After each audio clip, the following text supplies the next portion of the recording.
Thank you very much. Thank you. Please, sit down. Please.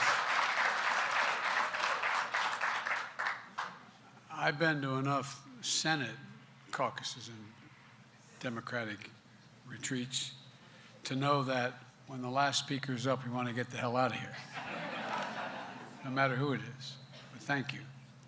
Look, folks,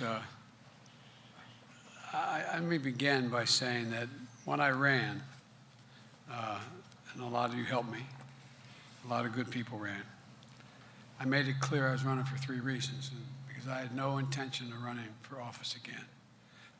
One left the vice presidency. But when I saw those folks come out of those fields down in Charlottesville, carrying torches and singing Nazi slogans and carrying swastikas and white supremacists, I decided to get engaged. The point is this: I had a message which I didn't consult with anybody about generating to begin with, which was not viewed as being very saleable. The first was that I thought it was essential to literally restore the soul of this country, a sense of decency and honor, a sense that you could trust one another, just restore the soul of the country, because what we were seeing was not who we are. And among some of our Republicans, what they're saying is still not who we are.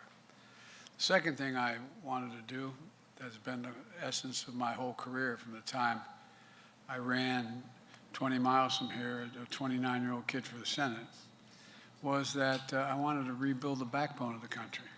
And the backbone of the country is the working class and middle class. I'm so sick and tired of trickle down. When the middle class does well, the poor have a way up, and the wealthy do just fine. They do just fine. And the third thing, which a lot of you didn't like, I know, I thought we had to unify the country. Because ultimately, we are a democracy. And there needs to be, for it to work, there has to be consensus. And the consensus, you got to get a majority. We've not been able to do that for a lot of the important things. That's why we have to continue to maintain our majority. This off-year election, in my view, may be the most important off-year election in modern history, because we know what happens. We know the fundamental change that shifts if we lose the House and Senate. The only thing I'll have then is a veto pen. And so, folks, I want to thank Nancy for your introduction, for your friendship all these years, Nance, and Paul, thank you as well.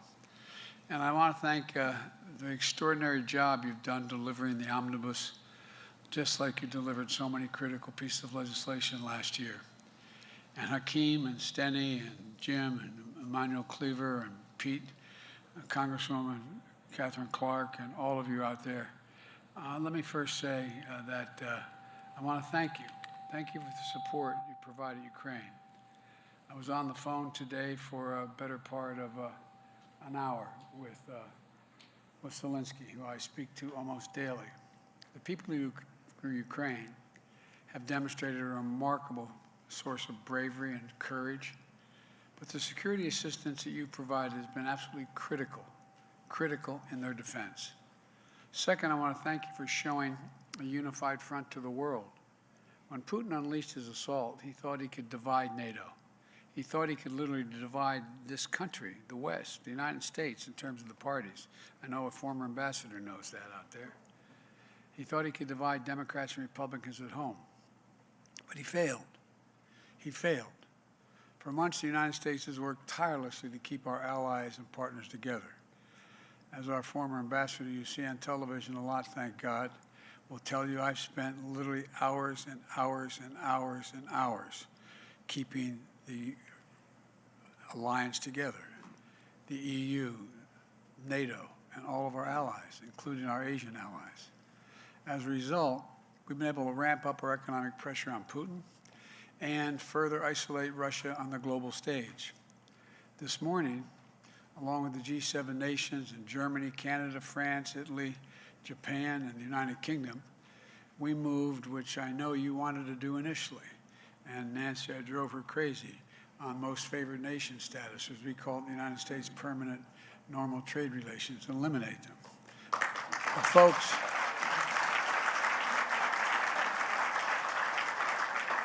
I know I've occasionally frustrated you, but more important than us moving when we want to is making sure all of NATO is together. They have different vulnerabilities than we do, just like in the oil embargo. A lot of them could not. The only way took, I think you know, weeks to work out. I said, we're going to block oil, Russian oil and energy. We consume 15% of it. They rely totally on it. Without Russian oil, they're going to find themselves in a position where they get choked off in a way that far exceeds anything we do. So it took a long time sitting with my counterparts and saying, look, we're going to block oil, but I'm not going to ask you to do it. I'm going to say to you, you do what you can. I'm going to explain why it's not rational for you to do the same thing. In the meantime, we're going to help you get energy through liquefied natural gas and a whole range of other things. The point is, revoking PNTR for Russia has made it harder for Russia to do business with the United States, but in doing it with unison with our allies that kept together make up half the global economy, half of it. It's a crushing blow to Russia. Along with our partners and allies, we've stepped up pressure on corrupt Russian billionaires. We're increasing coordination among the G7 countries and to target, capture the ill-begotten gains, the yachts. You see some of these yachts 450 feet long. No, I'm serious. Hundreds of millions of dollars in value. They're luxury apartments. The totality of our economic sanctions and export controls are crushing the Russian economy. The ruble has lost, I know many of you know this in detail, lost more than half its value. You know what the value of a ruble is versus a dollar? You need 200 rubles to equal $1 today. 200. Moscow Stock Exchange is closed for a simple reason. I get asked, well, why is it closed? Because for the last 2 weeks, because the moment it opens, it will be disbanded. You hear me? It will blow up. Credit rating agencies have downgraded Russia's government to junk status. Junk status. The list of private business and international corporations leaving Russia is growing day by day by day. I want to be clear, though. We're going to make sure Ukraine has the weapons to defend themselves from invading Russian force. And we will send money and food aid to save Ukrainian lives. We're going to welcome Ukrainian refugees with open arms if, in fact, they come all the way here. And as we provide this support to Ukraine, we're going to continue to stand together with our allies in Europe and send an unmistakable message that we will defend every inch of NATO territory, every single inch, with a united, galvanized NATO. One movement. That's why I moved over 12,000 American forces along the borders with Russia, Latvia, Estonia, Lithuania, Romania, etc. Because they move once. Granted, if we respond, it is World War III, but we have a sacred obligation on NATO territory, a sacred obligation, Article 5. And we will not, although we will not fight the Third World War in Ukraine.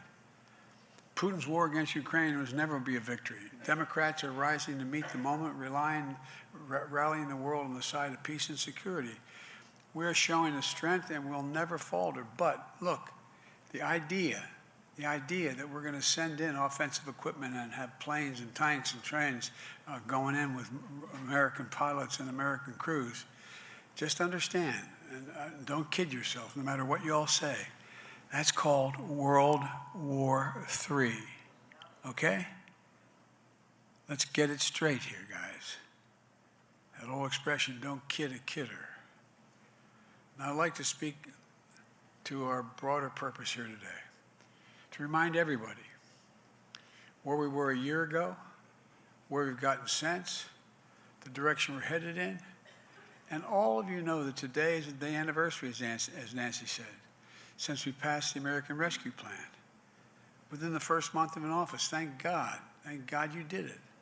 And anybody thought, well, we're going to pass a bill that's $1.9 trillion? We're going to do that? Well, yeah, you did it. I ask you, and you did it. Few pieces of legislation, no hyperbole, in American history have done more to lift this country out of a crisis than what you did. It took about 2 million Americans before I was sworn in. 2 million Americans had been vaccinated. Today, because of the efforts what you voted for, we have more than 250 million Americans fully vaccinated. You all remember the lines of cars. You remember nice-looking cars stretched for hours and hours to milk in just to get a box of food. Well, guess what? Stretching those miles and miles no longer is happening. That box of food is not only in the table, in the trunk. Because of that law, 41 million people put food on their table and are putting it on the table who wouldn't have been able to. Because of that law, we helped to keep a roof over 4 million people's heads who were about to be evicted.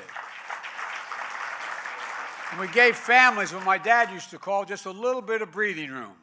Just a little bit of breathing room. Because we took action, we created 6.7 million jobs last year, more than any other time in American history. And we hadn't stopped. Last month, we created over 678,000 jobs in February to get us well over 7 million jobs. Unemployment is down 3.8%. The economy grew 5.7%, the best economic growth in the last 4 decades. And the leading financial firm on Wall Street, Moody's, estimates that because of the rescue plan, 4 million more jobs are created. Unemployment is 2% lower than it would have been, and had we failed to ask. And it didn't cause the inflation. Look, there's more to the story than that. Many of you remember when we went through that last financial crisis in 2008, I had the dubious distinction of the president standing before all of you and said, and Sheriff Joe is going to take care of the Recovery Act. Well, guess what? The economy recovered, but underneath the recovery, just like every other recovery in our history, there was a lot of pain, a lot of pain. Republicans in Congress refused to give President Obama the additional recovery funds he asked for. And the truth is, a lot of folks never got back on their feet. A whole lot of young people saw their futures dim, diminished. They didn't get back on track. And what's economists called the economic scarring that occurred as a consequence of that recession. The chronic pain when an economy comes back, but some of the folks are left behind and left behind almost permanently, trapped in long-term unemployment, evictions and foreclosures. Study after study showed that when you're stuck in that cycle, it has the worst impact on your emotional health and that of your children and your family members that you can imagine. And that's serious. So when I came to office in the midst of this crisis, I was determined not to let that happen. Together, we made the choice to ask for all that we needed, to leave nobody behind, to minimize the pain and the hopelessness and despair that so many had just lost their jobs, lost everything, through no fault of their own. And look what happened. It isn't just that unemployment rate has dropped at a record pace. We've also seen the biggest drop in long-term unemployment ever recorded in American history. Nearly 2.5 million Americans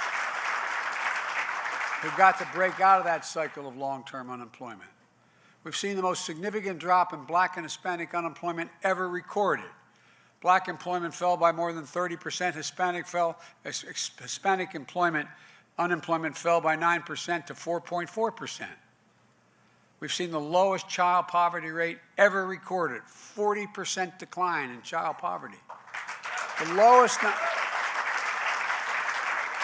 number of home foreclosures ever recorded, down less than a third of what they were before the pandemic. Record low credit card delinquencies because families had money in their pockets. The list goes on.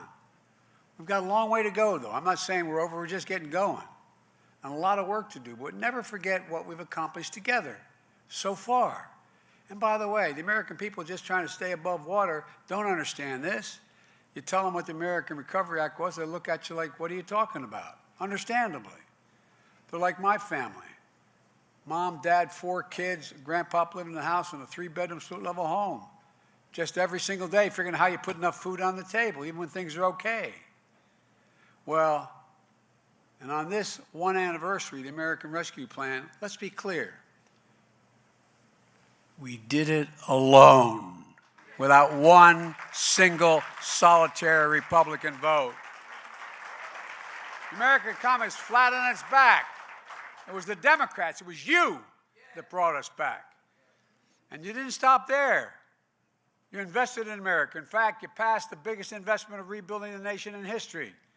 Now, it's true we got some Republicans, friends, to help on the Infrastructure Act. But we're talking how many in the House? 12, 13, 14 or something, whatever it was? 13. I mean, come on. I was happy for them, don't get me wrong. And then every one of them got attacked. Look, have you noticed that every new bridge, every trench dug to put in to take out lead pipes, every trench dug, there's a Republican standing there saying, this is a great thing. Wonderful. We did it. Even Mitch McConnell, for God's sake. You know, as we say in my outfit, bless me, Father, for I have sinned. This has been so much since the last confession. Look, the simple fact is, this infrastructure bill is going to transform America. I mean, not figuratively, literally transform America. That's already starting. Instead of having infrastructure week, we have an infrastructure decade we voted for, okay? We got 4,000 projects all across the country, including 1,500 bridges in disrepair that are starting to be repaired this year. This year. People back home need to know what's happening. By the way, where's my Pittsburgh group? Where are you? They're in Pittsburgh. Anyway, I just reached out in Pittsburgh. That bridge, you saw that bridge, it was devastating. I stood there about that bridge. It had gone down an hour before I got there. Over 100-foot fall. Only a couple folks on that bridge. And if it had been 2 hours later, school buses would have been filled. Children would have died. I mean, it was, you saw the pictures in the paper. You ought to stand there and lean over and look at it. Look, we need to tell the American people, this law is going to create millions of jobs rebuilding roads and bridges and airports and ports, internet, and a whole range of other things. Because that's what it's going to do.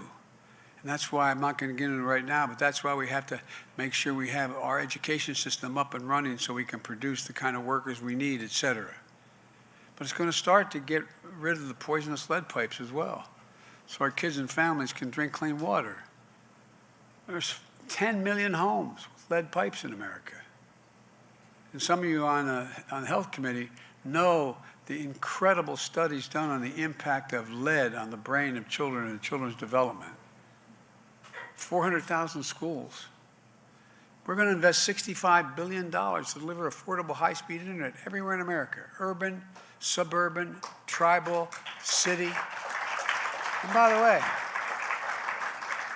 we can't be this United States of America, we can't be the country where for a mom to get her kid on the internet to be able to do their homework has to pull into the McDonald's parking lot. I mean, for real. That's what's happening. This law is going to put an end to all of that. It's going to put people in a much different position to be able to determine their own judgments about when to sell their cattle, when they should. We're going to change things. But look, we all know that despite the progress we made, families are still struggling. They're struggling with higher prices. As I said, I grew up in a family where the price of gas went up. Everybody felt it. You talked about it. It mattered. It mattered. But let's be absolutely clear about why prices are so high right now. They're very high for two reasons, notwithstanding what the Republicans say. COVID, number one. What happened was, the way the global economy works, if a factory in Taiwan makes computer chips, shuts down because of COVID, it causes a ripple effect that can slow down the manufacturing in Detroit, which it did. One hitch can hold up everything. Because of the pandemic, we've had disruption in our supply chain materials and import materials. At the same time, the strength and speed of our economic recovery and families making more money still kept up. So here you had the unusual situation that during the pandemic, people had money to spend. But what they didn't do is they didn't want to go to restaurants. They didn't want to go out and go on vacations. They didn't spend money on leisure activities. So they wanted to spend it on other things, on hard goods, home improvements, televisions, additions to their homes. The very products are slowed down by disruptions of the supply chain because there weren't people cutting 2x4s because of COVID. They were shut down. I could go on and list, you all know this. I'm preaching to the choir here. So what happened? Prices went up exponentially. Just take a look at automobiles last year. 1/3 of all the inflation in America last year was because of the price of automobiles. People had the money to buy automobiles, finally. But because the companies couldn't get semiconductors, they couldn't make the automobiles.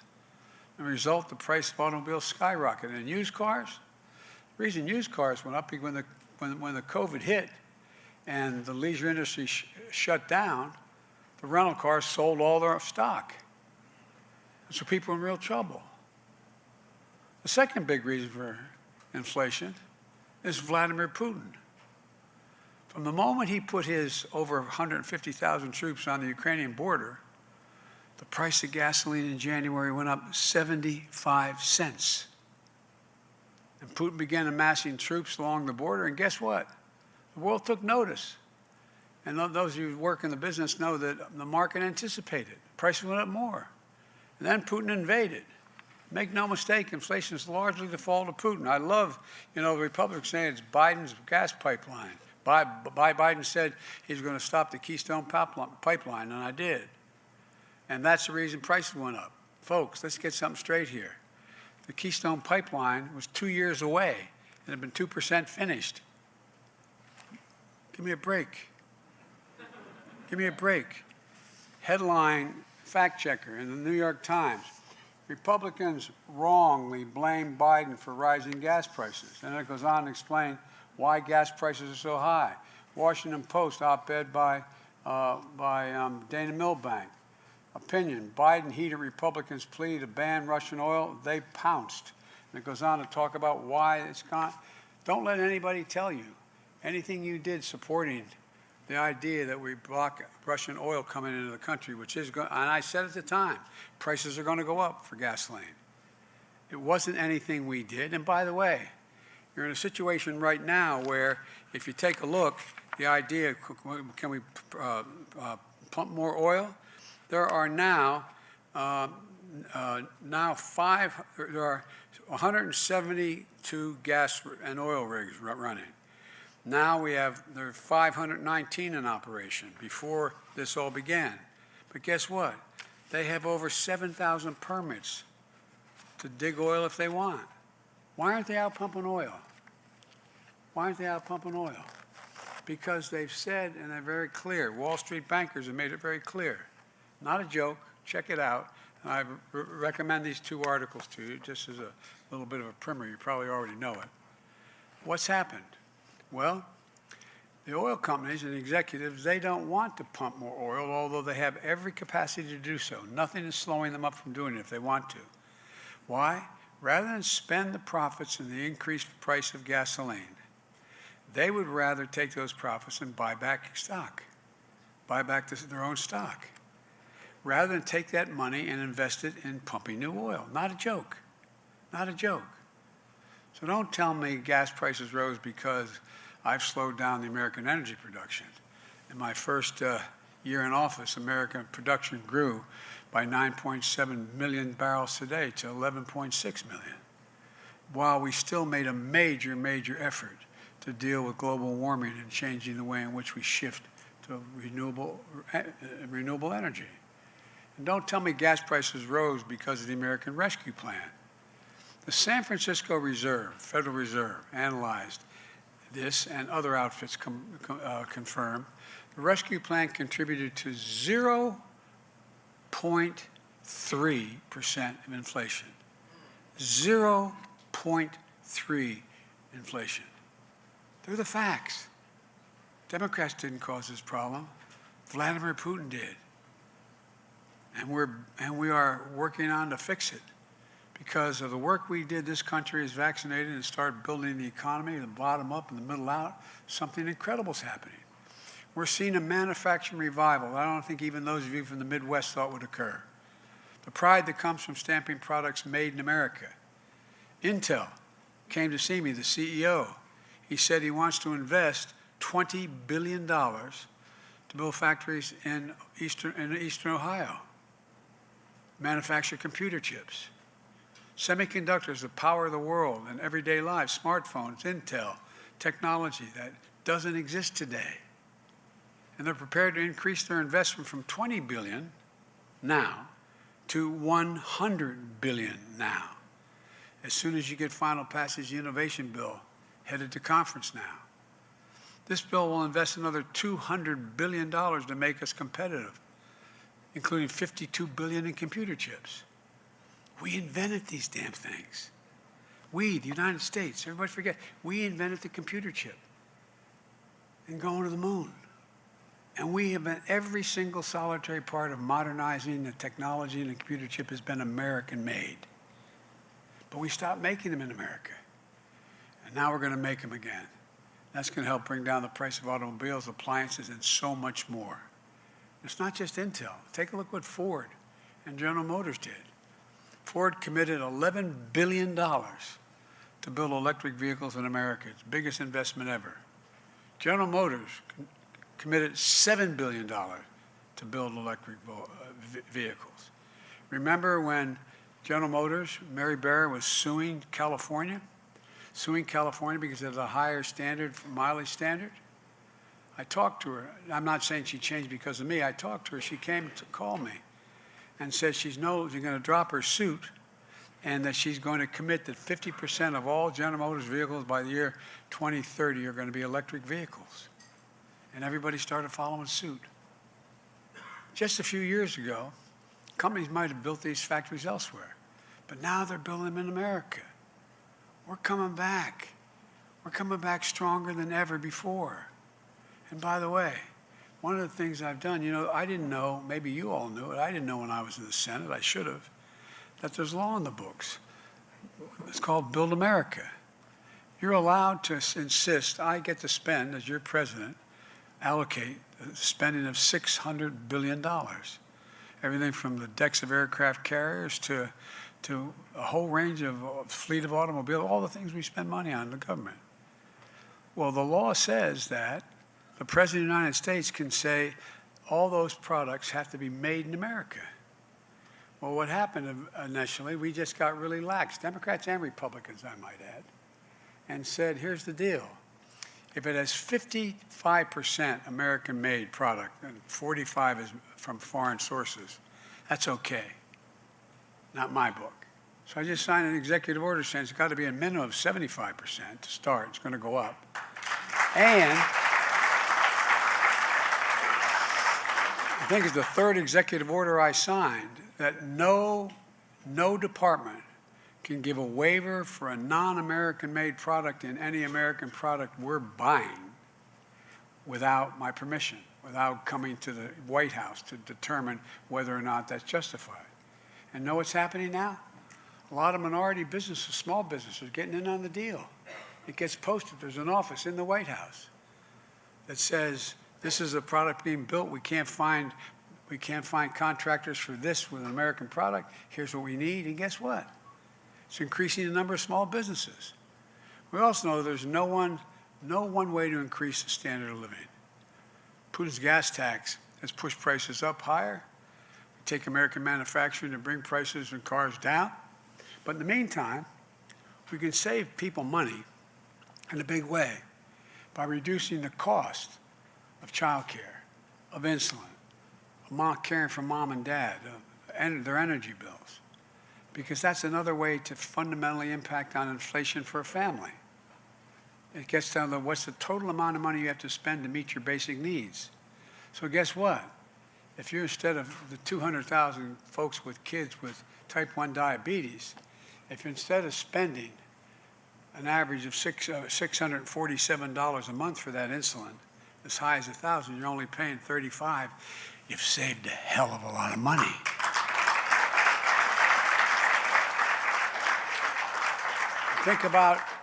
think about your parents, particularly single parents, particularly women out there. The cost of child care.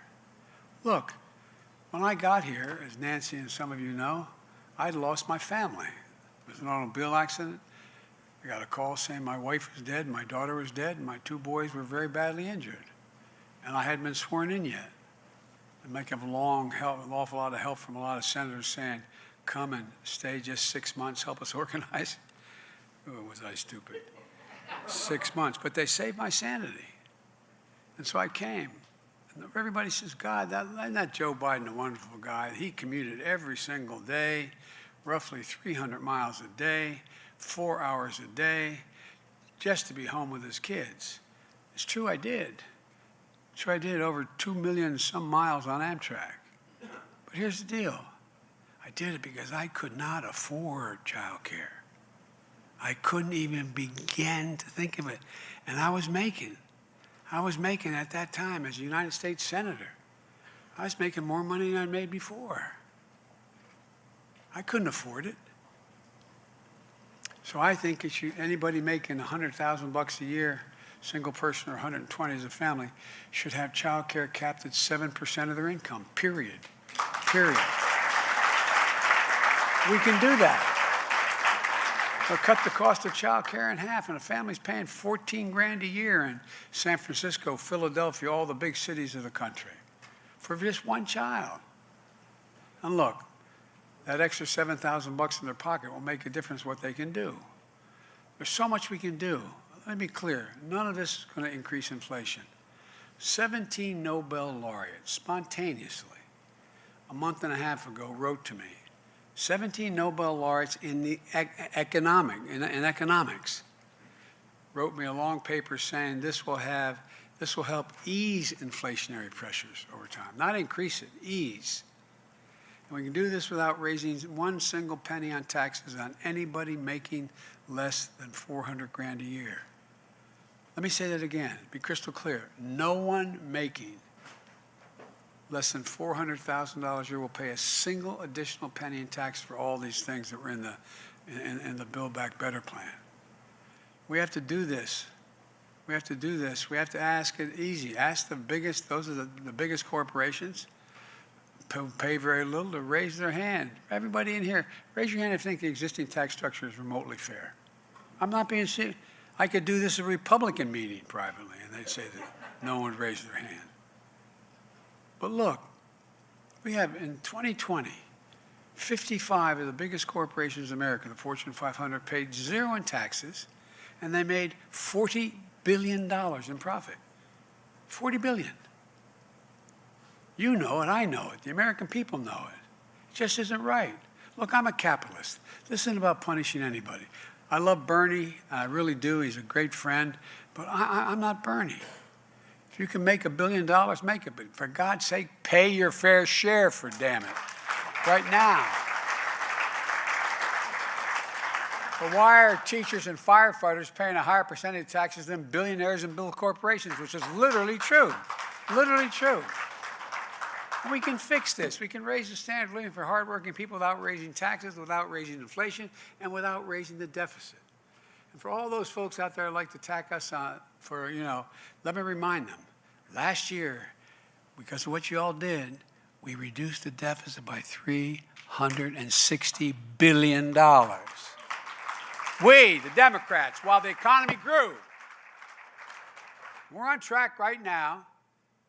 I'm on track to be the first president in history to lower the deficit by over $1 trillion in 1 year. So I'm sick of this stuff. We have to talk about it because the American people think the reason for inflation is government spending more money. Simply not true. I don't think we need any lectures from our friends on the other side about fiscal responsibility, for God's sake. Look, we have an ambitious agenda. So let's go get it done. That includes standing up for and not giving an inch on core democratic values.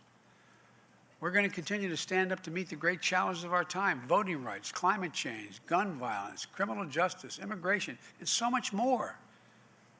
Coming out of the State of the Union, I think we're in a strong position. We have a record to be proud of. an agenda will lower costs for American families and lift this nation up. And the message that resonates. We're building a better America, a fair America, a more decent America, a country that's been through a lot these past few years. And I meant what I said at the State of the Union. We're stronger today than we were a year ago, and we will be stronger next year than we are today.